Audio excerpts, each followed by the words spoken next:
Seeing no evil. The solid universe is pervious to love. With bandaged eyes he never errs, around, below, above.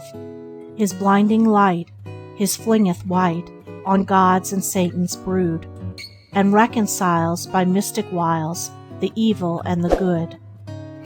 Emerson. If thou thinkest evil, be thou sure thine acts will bear the shadow of the stain. And if thy thought be perfect, then thy deed will be as of the perfect, true, and pure. After Confucius. After much practice in forgiveness, and having cultivated the spirit of forgiveness up to a certain point, knowledge of the actual nature of good and evil dawns upon the mind, and a man begins to understand how thoughts and motives are formed in the human heart, how they develop, and how they take birth in the form of actions. This marks the opening of a new vision in the mind, the commencement of a nobler, higher, diviner life, for the man now begins to perceive that there is no necessity to resist or resent the actions of others towards him, whatever those actions may be, and that all along his resentment has been caused by his own ignorance, and that his own bitterness of spirit is wrong. Having arrived thus far, he will take himself with some questionings as these: why this continual retaliation and forgiveness? Why this tormenting anger against another, and then this repentance and forgiveness? Is not forgiveness the taking back of one's anger, the giving up of one's resentment? And if anger and resentment are good and necessary, why repent of them and give them up? If it is so beautiful, so sweet, so peaceful, to get rid of all feelings of bitterness and to utterly and wholly forgive, would it not still be more beautiful and sweet and peaceful never to grow bitter at all, never to know anger, never to resent as evil the action of another, but always to live in the experience of that calm, pure, blissful love, which is known when an act of forgiveness is done, and all unruly passion towards another is put away? If another has done me wrong, is not my hatred towards him wrong? And can one wrong right another? Moreover, has he by his wrong really injured me, or has he injured himself? Am I not injured by my own wrong rather than by his? Why, then, do I grow angry? Why do I resent, retaliate, and engage in bitter thoughts? Is it not because my pride is piqued, or my vanity wounded, or my selfishness thwarted? Is it not because my blind animal passions are aroused and allowed to subdue my better nature? Seeing that I am hurt by another person's attitude towards me because of my own pride or vanity, or ungoverned and unpurified passions, would it not be better to look to the wrong in myself, rather than the wrong in another, to get rid of pride and vanity and passion, and so avoid being hurt at all? By such self-questionings and their elucidation in the light of mild thoughts and dispassionate conduct, a man, gradually overcoming passion and rising out of the ignorance which gave rise to passion, will at last reach that blessed state in which he will cease to see evil in others, and will dwell in universal goodwill and love and peace.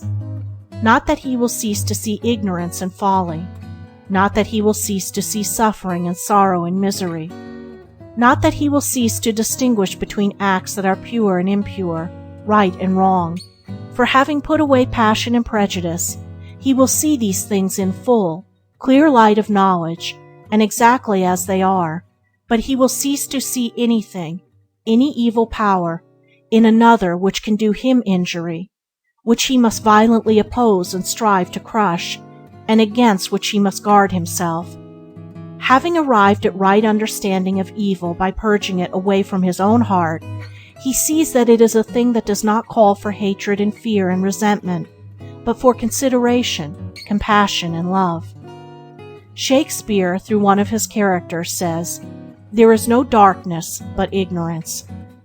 All evil is ignorance, is dense darkness of mind, and the removal of sin from one's mind is coming out of darkness into spiritual light.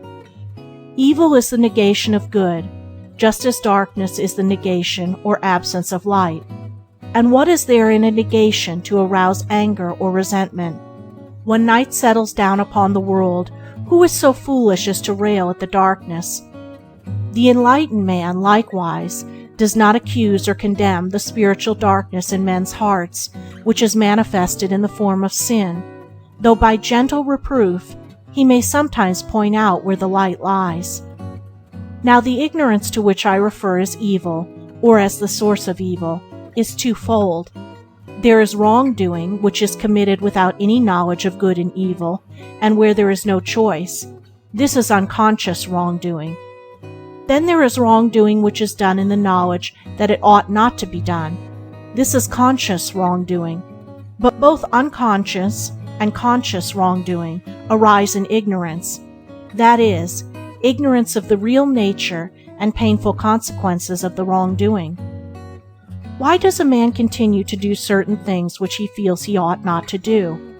If he knows that what he is doing is wrong, where lies the ignorance? He continues to do those things because his knowledge of them is incomplete. He only knows he ought not to do them by certain precepts, without any qualms of conscience within. But he does not fully and completely understand what he is doing. He knows that certain acts bring him immediate pleasure, and so, in spite of the troubled conscience which follows that pleasure, he continues to commit them. He is convinced that the pleasure is good and desirable, and therefore to be enjoyed. He does not know that pleasure and pain are one, but thinks he can have the one without the other. He has no knowledge of the law which governs human actions. He never thinks of associating his sufferings with his own wrongdoing, but believes they are caused by the wrongdoing of others, or are the mysterious dispensations of Providence, and therefore not to be inquired into or understood. He is seeking happiness, and does those things which he believes will bring him most enjoyment, but he acts in entire ignorance of the hidden and inevitable consequences which attach to his actions. Said a man to me once, who was the victim of a bad habit, "I know the habit is a bad one, and that it does me more harm than good." And I said, "If you know what you are doing is bad and harmful, why do you continue to do it?" And he replied, "Because it is pleasant, and I like it." This man, of course, did not really know that his habit was bad. He had been told that it was, and he thought he knew or believed it was, but in reality he thought it was good, and that it was conducive to his happiness and well-being, and therefore he continued to practice it. When a man knows by experience that a thing is bad, and that every time he does it he injures his body, mind, or both, when his knowledge of that thing is so complete that he is acquainted with its whole train of baneful effects, then he cannot only not do it any longer, he cannot even desire to do it, and even the pleasure that was formerly in that thing becomes painful. No man would put a venomous snake in his pocket because it is prettily colored. He knows that a deadly sting lurks in those beautiful markings. Nor when a man knows the unavoidable pain and hurt which lie hidden in wrong thoughts and actions, does he continue to think and commit them. Even the immediate pleasure, which formerly he greedily sought, is gone from them. Their surface attractiveness has vanished. He is no longer ignorant concerning their true nature.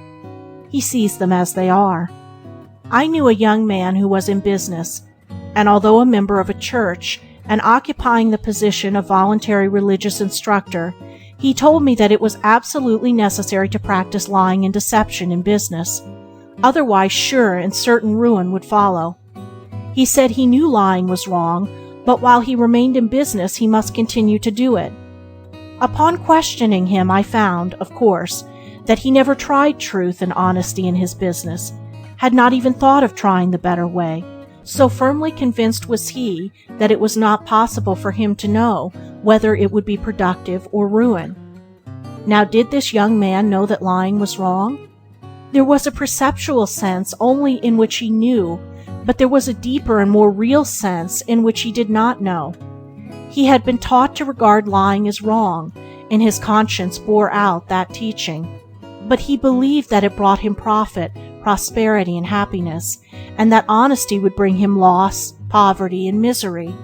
In a word, he regarded lying, deep in his heart, as the right thing to do, and honesty as the wrong practice. He had no knowledge whatever of the real nature of the act of lying, how it is, on the instant of its committal, loss of character, loss of self-respect, loss of power, usefulness, and influence, and loss of blessedness, and how it unerringly leads to the loss of reputation and loss of material profit and prosperity.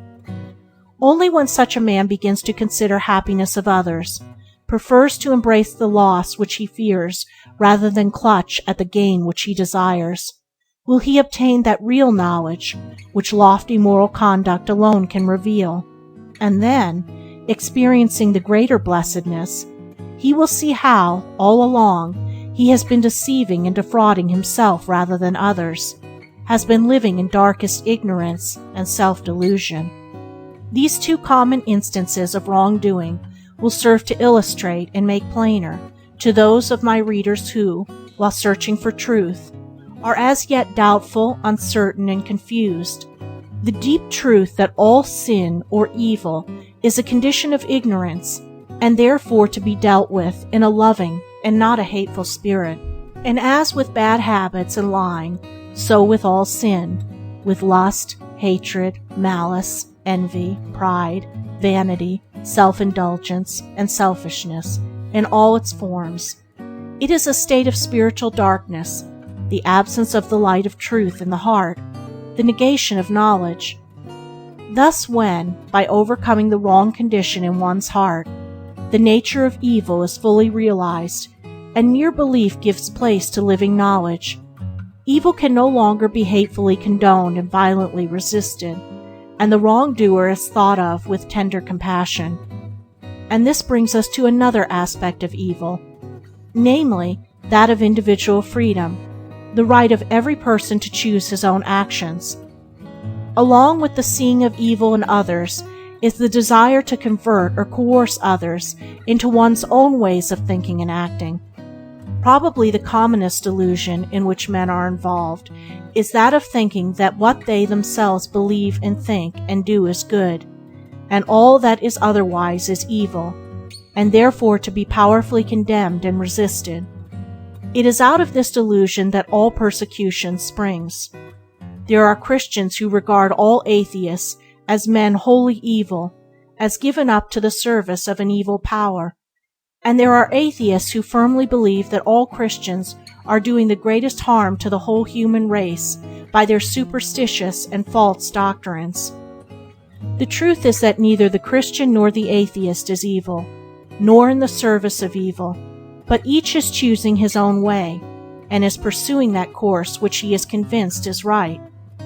Let a man quietly contemplate the fact that numbers of followers of various religions the world over are, as they ever were, engaged in condemning each other as evil and wrong, and regarding themselves as good and right, and it will help him to realize how all evil is merely ignorance, spiritual darkness, and earnest meditation on that fact will be found to be one of the greatest aids in developing greater kindness, charity, insight, and breadth of mind. The truly wise and good man sees good in all, evil in none. He has abandoned the folly of wanting others to think and act as he thinks and acts, for he sees men are variously constituted, are at different points in their spiritual evolution, and must, of necessity, think and act differently. Having put away hatred, condemnation, egotism, and prejudice, he has become enlightened, and he sees that purity, love, compassion, gentleness, patience, humility, and unselfishness are manifestations of light and knowledge, while impurity, hatred, cruelty, passion, darkness, and ignorance, and that whether men are living in light or darkness, they are one and all doing that which they think is necessary, are acting in accordance with their own measure of light or darkness. The wise man understands, and understanding, he ceases from all bitterness and accusation. Every man acts in accordance with his nature, with his own sense of right and wrong, and is surely gathering in the results of his own experience. There is one supreme right which every being possesses, to think and act as he chooses. If he chooses to think and act selfishly, thinking of his own immediate happiness only and not that of others, then he will rapidly bring upon himself, by the action of the moral law of cause and effect, such afflictions as will cause him to pause and consider, and so find a better way.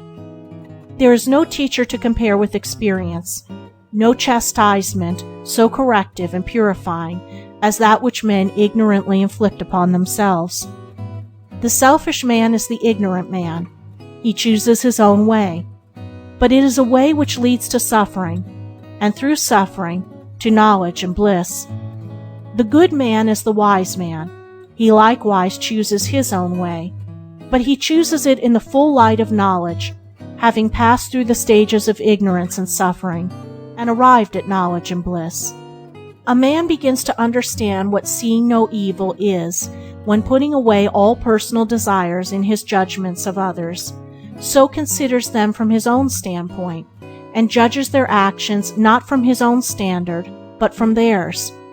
It is because men set up arbitrary standards of right and wrong, and are anxious that all should conform to their particular standard, that they see evil in each other. A man is only rightly judged when he is not judged from my standard or yours, but from his own, and to deal with him thus is not judgment, but it is love. It is only when we look through the eyes of the impersonal love that we become enlightened and see others as they really are, and a man is approaching that love when he can say in his heart, "Who am I that I should judge another? Am I so pure and sinless that I arraign men and pass the judgment of evil upon them? Rather let me humble myself and correct my own errors before assuming the position of supreme judge of those other men." It was said by one of old, to those who were about to stone, as evil, a woman taken in the act of committing one of the darkest sins, "He that is without sin, let him cast the first stone." And though he who said it was without sin, yet he took up no stone, nor passed any bitter judgment, but said, with infinite gentleness and compassion, "Neither do I condemn thee. Go, and sin no more." In the pure heart, there is no room left where personal judgments and hatreds can find lodgment, for it is filled to overflowing with tenderness and love. It sees no evil, and only as men succeed in seeing no evil in others will they become free from sin and sorrow and suffering. No man sees evil in himself or his own acts except the man who is becoming enlightened, and then he abandons those acts which he has come to see are wrong. Every man justifies himself in what he does, and however evil others may regard his conduct, he himself thinks it to be good and necessary. If he did not, he would not and could not do it. The angry man always justifies his anger, the covetous man his greed, the impure man his unchastity. The liar considers that his lying is altogether necessary. The slanderer believes that, in vilifying the characters of those whom he dislikes, and warning other people against their evil natures, he is doing well. The thief is convinced that stealing is the shortest and best way to plenty, prosperity, and happiness, and even the murderer thinks there is a ground of justification for his deed. Every man's deeds are in accordance with the measure of his own light or darkness, and no man can live higher than he is or act beyond the limits of his knowledge. Nevertheless, he can improve himself, and thereby gradually increase his light and extend the range of his knowledge. The angry man indulges in abuse because his knowledge does not extend to forbearance and patience. Not having practiced gentleness, he does not understand it and cannot choose it, nor can he know, by its comparison with the light of gentleness, the darkness of anger. It is the same with the liar, the slanderer, and the thief. He lives in this dark condition of mind and action because he is limited to it by his own immature knowledge and experience, because never having lived in the higher conditions, he has no knowledge of them, and it is, to him, as if they were non-existent. The light shineth in the darkness, and the darkness comprehendeth it not. Nor can he understand even the conditions in which he is living, because being dark, they are necessarily devoid of all knowledge. When a man is driven by repeated sufferings to at last reflect upon his conduct, and comes to see that his anger or lying, or whatever ignorant condition he may have been living in, is productive only of trouble and sorrow, he then abandons it, and commences to search for and practice the opposite and enlightened condition. And when he is firmly established in the better way, so that his knowledge of both conditions is complete, then he realizes in what great darkness he has formerly lived. This knowledge of good and evil by experience constitutes enlightenment. When a man begins to look, as it were, through the eyes of others, and to measure them by their own standard and not by his, then he ceases from seeing of evil in others, for he knows that every man's perception and standard of good and evil is different, that there is no vice so low but some men regard it as good, no virtue so high but some men regard it as evil, and what a man regards as good that to him is good, what he regards as evil that to him is evil. Nor will the purified man, who has ceased to see evil in others, have any desire to win men to his own ways or opinions, but will rather help them in their own particular groove, knowing that an enlarged experience only, and not merely change of opinion, can lead to higher knowledge and greater blessedness. It will be found that men see evil in those who differ from them, good in those who agree with them. The man who greatly loves himself and is enamored of his opinions will love all those who agree with him, and will dislike all those who disagree with him. If ye love them that ye love ye, what reward have ye? Love your enemies, do good to them that hate you. Egotism and vanity make men blind. Men of opposing religious views hate and persecute each other. Men of opposing political views fight and condemn each other. The partisan measures all men by his own standard, and sets up his judgments accordingly. So convinced is he that he is right and others wrong, that he at last persuades himself that to inflict cruelty on others is both good and necessary, in order to coerce them into his way of thinking and acting, and so bring them to the right, his right, against their own reason and will. Men hate, condemn, resist, and inflict suffering upon each other, not because they are intrinsically evil, not because they are deliberately wicked, and are doing, in the full light of truth, what they know to be wrong, but because they regard such conduct as necessary and right. All men are intrinsically good, but some are wiser than others, are older in experience than others. I recently heard, in substance, the following conversation between two men, whom I will call D and E. The third person, referred to as X, is a prominent politician. E. Every man reaps the result of his own thoughts and deeds, and suffers for his own wrong. D. If that is so, and if no man can escape from the penalty of his evil deeds, what an inferno some of our men in power must be preparing for themselves. E. Whether a man is in power or not, so long as he lives in ignorance and sin, he will reap sorrow and suffering. D. Look, for instance, at X, a man totally evil, given up entirely to selfishness and ambition. Surely great torments are reserved for such an unprincipled man. E. But how do you know he is so evil? D.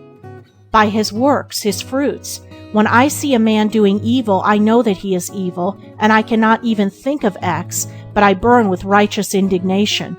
I am sometimes inclined to doubt that there is an overruling power for good when I see such a man in a position where he can do so much harm to others. E.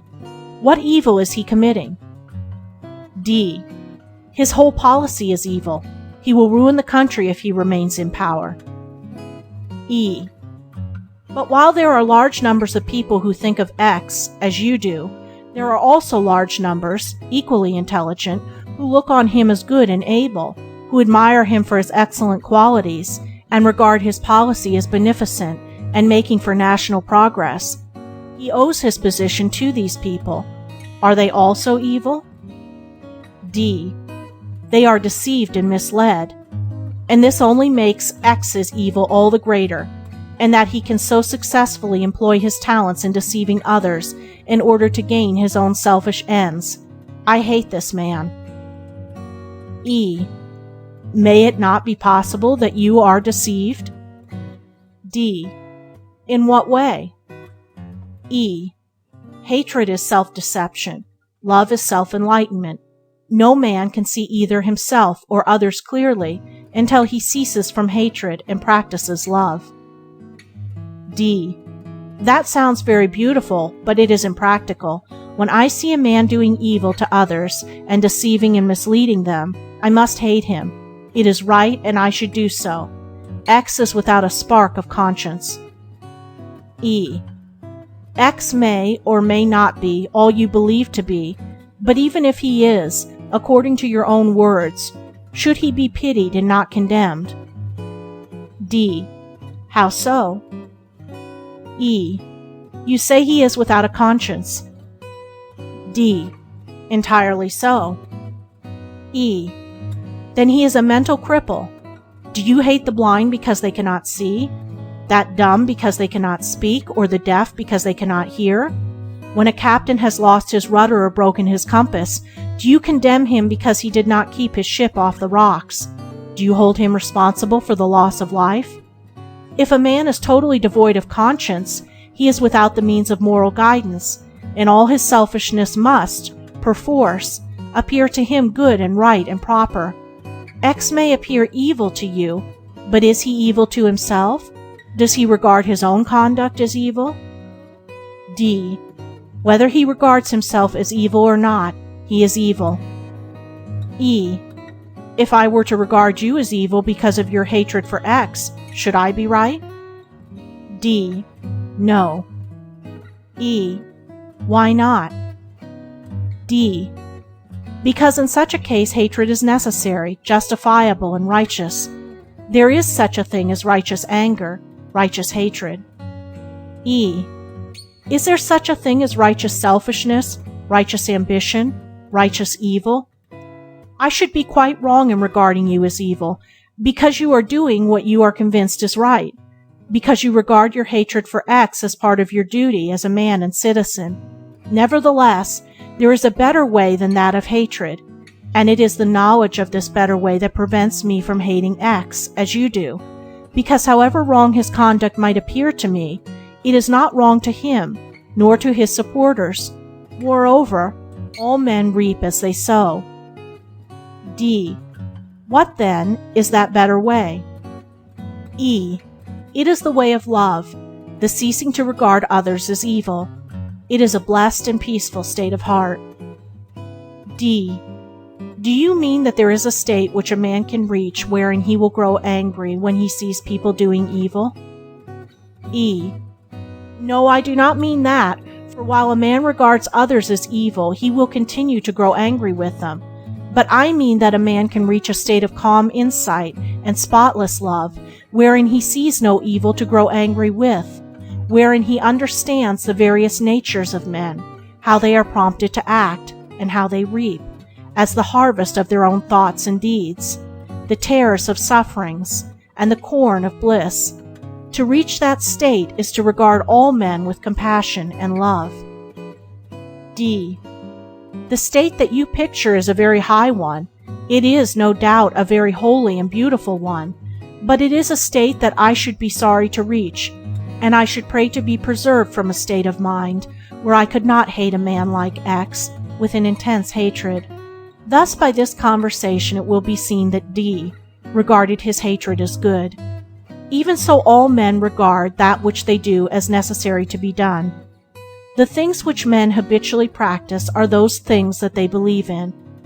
When faith in a thing wholly ceases, it ceases to be practiced. D's individual liberty is equal to that of other men, and he has a right to hate another if he so wishes, nor will he abandon his hatred until he discovers, by the sorrow and unrest which it entails, how wrong and foolish and blind it is, and how by its practice he is injuring himself. A great teacher was once asked by one of his disciples to explain the distinction between good and evil, and holding his hand with his fingers pointing downward, he said, "Where is my hand pointing?" And the disciple replied, "It is pointing downward." Then turning his hand upward, the teacher asked, "Where is my hand pointing?" And the disciple answered, "It is pointing upward." "That," said the teacher, "is the distinction between evil and good." By this simple illustration, he indicated that evil is merely wrongly directed energy, and good, rightly directed energy, and the so-called evil man becomes good by reversing his conduct. To understand the true nature of evil, by living in the good, is to cease to see other men as evil. Blessed is he who, turning from the evil in others, exerts himself in the purification of his own heart. He shall one day become of too pure eyes to behold evil.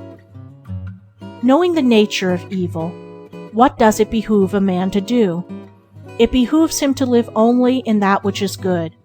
Therefore, if a man condemn me, I will not condemn him in return. If he revile me, I will give him kindness.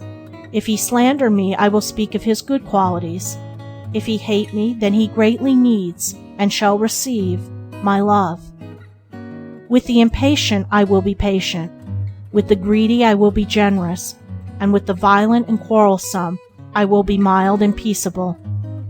Seeing no evil, whom should I hate, or who should I regard as my enemy? Were mankind murderous or jealous upon you, my brother, my sister, I'm so sorry for you. They are not murderous or jealous upon me. All has been gentle with me. I keep no account with lamentation. What have I to do with lamentation? He who sees men as evil imagines that behind those acts which are called wicked, there is a corporate and substantial evil prompting those particular sins, but he of stainless vision sees the deeds themselves as evil, and knows that there is no evil power, no evil soul or man behind those deeds. The substance of the universe is good. There is no substance of evil. Good alone is permanent. There is no fixed or permanent evil. As brothers and sisters, born of the same parents and being of one household, love each other through all vicissitudes, see no evil in each other, but overlook all errors, and cling together in the strong bonds of affection.